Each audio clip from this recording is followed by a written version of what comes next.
ಎಂದು ತಾಯಿ ಗುಣ ತೀರೋದಿಲ್ಲ ಋಣ, ನೀನು ನಮ್ಮ ಪಾಲಿಗೆ ಎಂದು ದೇವ್ರಯ್ಯ.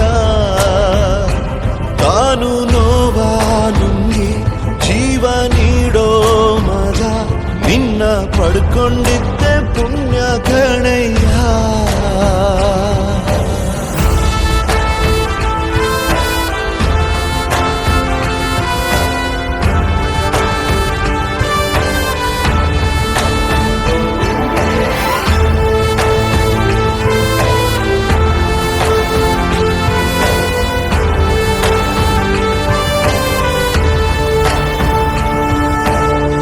ಅನ್ನ ಕೊಡೋ ಭೂಮಿನು ಹೊಗಳುತ್ತಿದೆ ನಿನ್ನನ್ನು, ಊರನ್ನೇ ಬೆಳಗೋ ವಜ್ರ ನೀನು.